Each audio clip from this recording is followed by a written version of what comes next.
अस्सलामुअलैकुम, सितारों के सफ़र पर खुश आमदीद।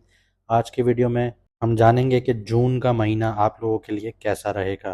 प्लानिटरी पोजीशंस आपके फेवर में हैं या आपके ख़िलाफ़ हैं, हम सारी चीज़ों पे बात करेंगे। वीनस की जो रीसेंट ट्रांजिट है, मार्स का ट्रांजिट होने वाला है, मरकरी को देखेंगे, सन को देखेंगे, सैटर्न, राहु, केतु। इसके अलावा मून को भी देखेंगे और देखेंगे कि कौन से दिन अच्छे होंगे इस महीने में, कौन से दिनों में आप लोगों को एहतियात करनी होगी। काम और पैसे के लिहाज से ये महीना कैसा होगा, प्यार और रिश्तों के हवाले से ये महीना कैसा होगा, आपकी हेल्थ और आपकी वेलबींग पर ये महीना कैसे असरअंदाज होगा, चैलेंजेस कौन से होंगे, मौके कहाँ पे आएंगे, स्टूडेंट्स के लिए ये महीना कैसा होगा, और इसके अलावा आपको रेमेडीज़ भी बताएंगे इस महीने की। आइए शुरू करते हैं। बात करते हैं स्कॉर्पियो मून साइन वालों की। तो सितारे बोल रहे हैं कि सुनिए, समझिए और संभालिए अपने रास्ते को। इस महीने एनर्जी स्कॉर्पियो के लिए कुछ तीखी होगी, कुछ मीठी भी रहेगी, जैसे खट्टी मीठी जेली हो। 1 जून को मून लियो में केतु के साथ होगा, आपके 10th हाउस में, मतलब आपके करियर के फ्रंट पर। इसके अलावा अगर मैं बात करूं तो कन्फ्यूजन्स देखने को मिल सकती हैं आपको, सडन यू टर्न्स हो सकते हैं, दिल पे पत्थर रखना पड़ सकता है क्योंकि केतु इमोशनल क्लैरिटी नहीं देगा। लेकिन 9 जून को जब मून स्कॉर्पियो में एंटर करेगा खुद के घर में, तो आपको इमोशनल स्ट्रेंथ और इंट्यूशन पावर मिलेगी। लेकिन मून आप ही के पहले घर में वीक होता है, तो आप थोड़ा सा हार्मोनल इम्बैलेंस का भी शिकार हो सकते हैं, थोड़ी सी इमोशनल आप डाउन भी फील कर सकते हैं। स्ट्रेंथ तो मिलती है इंसान को, लेकिन यहाँ पे आप थोड़ा इमोशनली डाउन भी फील करेंगे। अब देख लेते हैं कि मून की जो प्लेसमेंट है इस महीने क्या आपके लिए सही रहेंगी और कहाँ पे थोड़ी सी आपको एहतियात करनी होगी। 9 जून जब स्कॉर्पियो पे मून होगा तो पावरफुल इमोशनल एनर्जीज होंगी आपके अंदर। अपने ही अंदर की आवाज़ जो है उस पर भरोसा कीजिएगा। 11 से 14 जून के बीच में मून जो है सजिटेरियस और कैप्रिकॉर्न में होगा, तो घर वालों के साथ थोड़ी खींचातानी हो सकती है यहाँ पे, तो एहतियात ज़रूरी है। 18 से 20 जून की बात करूँ तो पाइसेस से एरीज में मून होगा, तो लव और क्रिएटिविटी के लिए परफेक्ट टाइम होगा। मूड हल्का और इमेजिनेटिव रहेगा आप लोगों का। 22 से 24 जून की बात करूं तो टॉरस से जेमिनी में मून होगा, तो रिलेशनशिप और सीक्रेट बॉन्ड्स जो हैं वो दोनों एक्टिव होना शुरू हो जाएंगे। सब्र से काम लीजिएगा साथ साथ। इसके अलावा 27 से 30 जून को देखूं तो मून कैंसर से लियो तक होगा, तो करियर में अनएक्सपेक्टेड स्पॉटलाइट मिल सकती है आप लोगों को। केतु के साथ मून टेंशन्स लेके आ सकता है, तो बहुत ख्याल रखना होगा आपने। काम और पैसे के लिहाज से बात करते हैं। इस महीने करियर के घर में आपके 10th हाउस में मार्स बैठा है जो आपके स्कॉर्पियो का मालिक है। इसी के साथ साथ केतु बैठा है, तो बीच में मिला जुला रिजल्ट आपको मिलेगा। ये कॉम्बिनेशन आपको हाइपर फोकस तो देगा, लेकिन इम्पल्सिव डिसीजन से नुकसान भी हो सकता है आप लोगों को। आपके आइडियाज़ जो हैं वो विजनरीज होंगे, लेकिन पेशेंस रखना बहुत ज़रूरी होगा आपके लिए, वरना आप अपने ही पैर पर कुल्हाड़ी भी मार सकते हैं। इसके अलावा जुपिटर आपके 8th हाउस में बैठा है और आपके 2nd हाउस को देख रहा है, तो यहाँ पे आपको अनएक्सपेक्टेड आपको पैसा मिल सकता है, आपको फ़ायदा हासिल हो सकता है। पैसा उस सोर्स से भी मिल सकता है जहाँ पे पैसा डूब चुका था, कहीं से आपने पैसा इन्वेस्ट किया हुआ हो और वो पैसा डूब गया हो, आपकी पेमेंट रुकी हुई हो, तो पेमेंट इस टाइम पीरियड में आपको मिलना शुरू हो जाएगी, क्योंकि जुपिटर की जो 7वीं नज़र है वो सीधा 2nd हाउस पर पड़ रही है, तो वो यहाँ पे आपके दोनों पैसों के घर को एक्टिव कर देता है। इसके अलावा यहाँ पे आपको इनहेरिटेंस से भी पैसा मिल सकता है, इंश्योरेंस से भी पैसा मिल सकता है, या आपके पार्टनर से भी पैसा मिल सकता है। इसके अलावा आपका जो इंटरेस्ट है वो बहुत ज़्यादा डीप नॉलेज की तरफ जाएगा। अगर आप नॉलेज बेस्ड फील्ड में काम करते हैं तो वहाँ से भी पैसा आपके पास आ सकता है। इसके अलावा जो लोग फ्रीलांसिंग में हैं, एंटरप्रेन्योर्स हैं, उनके लिए नई डील्स उनको मिल सकती हैं मिड मंथ के बाद।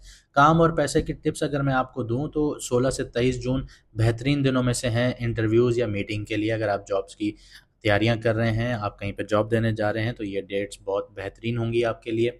जून के फर्स्ट वीक तक आपकी जो वाणी है, आपकी जो ज़बान है वो बहुत ज़्यादा हार्श होगी, क्योंकि आपके 9th हाउस में मार्स बैठा है और आपके 3rd हाउस को देख रहा है, 3rd हाउस को एक्टिव कर रहा है, जो आपकी स्किल बेस्ड है, आपकी ज़बान को दिखाता है। तो यहाँ पे आपकी ज़बान बहुत ज़्यादा हार्श रही है। अब मार्स ट्रांजिट कर जाएगा, मार्स की आने वाली सीरीज़ में भी आपको बताया जाएगा कि वो आपके लिए क्या इफेक्ट्स लेके आएगा। लेकिन मार्स ने यहाँ पे आपकी ज़बान हार्श की हुई है, तो कोशिश कीजिएगा जून के पहले वीक में बहुत कम बोलिए, सोच समझ के नापा तोला बोलिएगा। इसके अलावा रिस्क वगैरह नहीं लेना, रिस्की इन्वेस्टमेंट्स नहीं करनी 6 से 9 जून के बीच में। प्यार और रिश्तों की बात करते हैं। 5th हाउस में सैटर्न बैठा है, तो यहाँ पे स्पीड ब्रेकर आ गया है आपकी लव लाइफ में, क्योंकि सैटर्न जब भी किसी भी घर में बैठता है तो उस घर से रिलेटेड चीज़ों को स्लो मोशन में ले आता है। सिंगल्स की बात करूँ तो ये टाइम थोड़ा सब्र का टेस्ट वाला होगा। ओल्ड फ्लिंग्स या कार्मिक रिलेशंस जो हैं या कनेक्शंस जो हैं वो वापस आ सकते हैं, लेकिन जो चला गया उसको जाने दीजिए। ये वाली फिलॉसफी अगर आप अपनाएंगे तो ये बेस्ट होगी। कमिटेड लोगों के लिए मिसअंडरस्टैंडिंग्स के चांसेस बहुत ज़्यादा हैं, क्योंकि अगर सैटर्न 5th हाउस में बैठा हुआ है तो वो 7th हाउस को भी देख रहा है, तो यहाँ पे आपके लिए थोड़ी सी मुश्किलात पैदा हो सकती हैं, खासकर 22 से 24 जून के बीच में। 7th हाउस में शुरुआत में मरकरी और सन का योग बन रहा है, लेकिन जैसे जैसे महीना बढ़ेगा ये प्लैनेट्स 8th हाउस में शिफ्ट होंगे। इसका मतलब है कि रिश्ते में सीक्रेट्स या ओवर थिंकिंग का फेज भी आना शुरू हो जाएगा। ट्रुथ और ट्रांसपेरेंसी यहाँ पे आपका सिर्फ अकेला सेवियर होगा। लव के लिए अगर मैं कुछ एडवाइस दूं आपको तो 18 जून के आसपास मून पाइसेस में है, तो रोमांटिक गेस्टर्स के लिए बहुत ज़्यादा परफेक्ट है। अगर आपका पार्टनर आपसे नाराज़ है, लड़ाई करके बैठा है, तो उनको डिनर पर लेके जाइए, उनसे बातचीत कीजिए, आपसे मान जाएंगे। 23 से 27 जून के बीच में डीप कन्वर्जेशंस को अवॉइड कीजिएगा, क्योंकि आप लोग इमोशनली ड्रेन हो रहे होंगे। इस टाइम पीरियड में आप ब्लंटली कुछ भी बोल सकते हैं। पार्टनर के साथ ट्रैवल या आउटर प्लान्स बनाइए, मार्स की 9th नज़र आपको सपोर्ट देगी। आगे बढ़ते हैं, आपकी सेहत को भी देख लेते हैं। तो इस महीने वीनस आपके 6th हाउस में आ रहा है, यानी एरीज में आ रहा है। यहाँ पे वीनस कंफर्टेबल नहीं होता, लेकिन आपकी सेहत के हिसाब से बात करूँ तो वीनस यहाँ पे बेनिफिक प्लैनेट के तौर पे कंसिडर होता है, लेकिन ये दुश्मनों का घर है, कर्जों का घर है, बीमारियों का घर है, आपकी डेली रूटीन का घर है। तो अगर आप लोग चाहते हैं कि आपकी अभी अपनी सेहत आपकी बेहतर हो, तो यहाँ पे आपको वीनस सपोर्ट भी देगा, लेकिन आपको खुद भी अपने लिए काम करना होगा। इसके अलावा आपके 9th हाउस में मार्स बैठा हुआ है जून के पहले वीक तक, तो यहाँ पे आपको थोड़ी सी आउटडोर एक्टिविटीज़ या ट्रैवल से रिलेटेड एक्टिविटीज़ में इंजरीज हो सकती हैं, तो सोच समझ कर कदम उठाइएगा।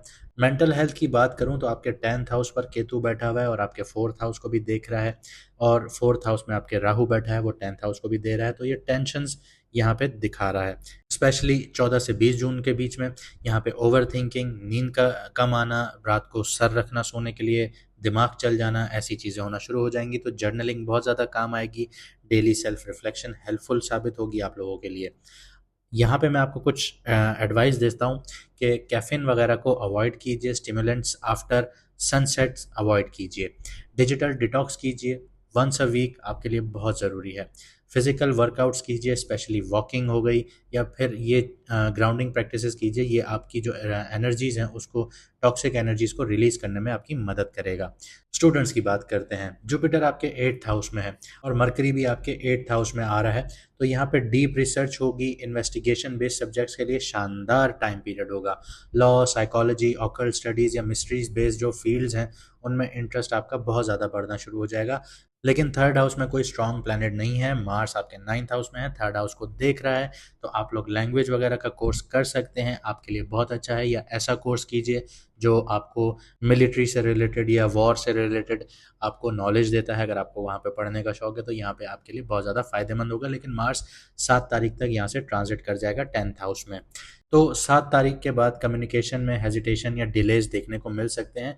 ग्रुप स्टडीज़ आप लोगों के लिए बहुत ज़्यादा बेनिफिशियल रहेंगी। 9 से 14 जून बेस्ट टाइम है इंटेंस फोकस के लिए। राइटिंग बेस्ड रिवीजन को अपनाइए, ये आपके लिए बहुत ज़्यादा फायदेमंद होगी, और दूसरों को पढ़ाने से आपके जो कॉन्सेप्ट्स हैं वो बहुत ज़्यादा क्लियर हो जाएंगे। यहाँ पे मल्टीटास्किंग अवॉइड कीजिएगा, एक वक्त में एक काम कीजिए तो कामयाब होंगे। आइए जून के महीने के चैलेंजेस और अपॉर्चुनिटीज़ को भी देख लेते हैं। केतु आपके 10th हाउस में है और आपका राहु आपके 4th हाउस में है, तो करियर से रिलेटेड बहुत ज़्यादा इल्यूजन्स क्रिएट हो सकते हैं। ऑफिस पॉलिटिक्स का भी आप लोग शिकार हो सकते हैं। इसके अलावा जुपिटर आपके 8th हाउस में है, तो जो डीप टॉपिक्स हैं आपकी ज़िंदगी के या डीप चीज़ें हैं वो सरफेस पे आ सकती हैं इस टाइम पीरियड में। हीलिंग बहुत ज़्यादा काम आएगी। थेरेपी या सोल वर्क के लिए बहुत अच्छा टाइम पीरियड है आप लोगों के लिए। इसके अलावा जुपिटर की जो 7वीं नज़र है वो आपके 2nd हाउस पे है, तो पैसा बहुत ज़्यादा आएगा और वैल्यूज़ पर आप लोगों को क्लैरिटी चाहिए होगी। आपको अपनी ज़बान पर क्लैरिटी देनी होगी। अगर आप नॉलेज बेस्ड काम करते हैं तो पैसा आप लोगों को बहुत ज़्यादा मिलेगा, लेकिन आपने थोड़ी सी मेहनत भी करनी होगी। ऐसा नहीं है कि घर बैठे बैठे पैसा मिलेगा। मार्स आपके 10th हाउस से बैठ के आपके 1st हाउस को देखेगा, तो आपका जो बिहेवियर है बहुत ज़्यादा ज़िद्दी होना शुरू हो जाएगा, स्टबॉर्न हो जाएगा। अगर आपने अपने ज़िद्दी बिहेवियर को नहीं छोड़ा, इम्पल्सिव एक्शन से नहीं बचे, तो जो पैसा आना है वो भी हाथ से चला जाएगा। इस चीज़ का आपने बहुत ख्याल रखना है। रेमेडीज़ की बात करते हैं। हर थर्सडे को गरीब को खाना खिलाइए, और वो खाना खिलाइए जो आप खुद खाना पसंद करते हैं, या फिर उनको फ्रूट फ्रूट डोनेट कीजिए, सदका कीजिए, दान कीजिए। ये आपके लिए बहुत ज़्यादा फ़ायदेमंद होगा। इसके अलावा अगर आपके दिमाग में बहुत ज़्यादा इमोशनल ब्लॉक्स चल रहे हैं, उनको रिलीज़ करने के लिए जर्नलिंग प्रैक्टिसेस कीजिए। दिमाग में जो थॉट्स चल रहे हैं उनको लिखिए। आप अपने आप को क्लैरिटी में लेके आएंगे। कोई मसला चल रहा है उसको लिखिए, उसके सारे एस्पेक्ट्स को बैठ के सोचिए। ये आपको बहुत ज़्यादा क्लैरिटी देना शुरू कर देगा। अपने गोल्स के विजन को ब्रॉड बनाइए। करियर डायरेक्शन क्लियर होती जाएगी आप लोगों की। अगर आप लोग रोमांस में या अपनी रिलेशनशिप में या अपने पार्टनरशिप में थोड़े से परेशान हैं, तो हर सैटरडे वाले दिन काली चीज़ का सदका दीजिए।